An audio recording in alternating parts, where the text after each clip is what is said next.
ഇന്നൊരു off day വരണം അല്ലേ, നമുക്ക് എല്ലാവർക്കും നമ്മുടെ ഉള്ളിലെ കലാവിരുത് പുറത്തു വരണമെങ്കിൽ. അതെ, ഇന്ന് എനിക്കും ഒരു ഓഫ് ഡേ ആയിരുന്നു. എൻ്റെ ഉള്ളിലെ കലാവിരുതും പുറത്തു വന്നു. അതായിരുന്നു വിശപ്പ്. എൻ്റെ വിശപ്പ് ശമിപ്പിക്കുക എന്നുള്ളതായിരുന്നു എൻ്റെ അമ്മയുടെ ടാസ്ക്. അതിനുവേണ്ടി അമ്മ ചൂസ് ചെയ്തത് എൻ്റെ ഫേവറേറ്റ് മസാല ദോശ. ഞാൻ ഏത് വെജിറ്റേറിയൻ ഹോട്ടലിൽ പോയാലും ആദ്യം ഓർഡർ ചെയ്യാത്ത മസാല ദോശ അവിടുത്തെ കോഫിയാണ്. ഈ രണ്ട് കോംബോ വെല്ലാൻ വേണ്ടിയിട്ട് വേറെ ഒന്നും ഉള്ളതായിട്ട് എനിക്ക് ഇന്ന് വരെ തോന്നിയിട്ടില്ല കേട്ടോ. അത്രയ്ക്ക് ഇഷ്ടമാണ് എനിക്കിത്. അതുപോലെ മസാല ദോശ ഫേവറേറ്റ് ആയിട്ടുള്ള ആരെങ്കിലും ഒക്കെ ഇവിടെ കാണുമല്ലോ. എങ്കിൽ അസംബിൾ ഹിയർ. ഓക്കെ, നമുക്ക് നമ്മുടെ മസാല ദോശയിലേക്ക് തിരിച്ചു വരാം. മസാല ദോശയ്ക്കുള്ള മസാല ശരിയായിട്ടുണ്ട്.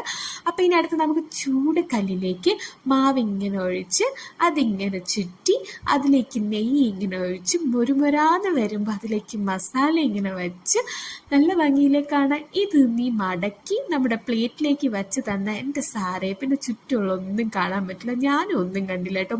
മാക്കാന്ന് കഴിച്ചു. ഇത് കണ്ടപ്പോൾ നിങ്ങൾക്കൊരു കൊതി വന്നില്ലേ?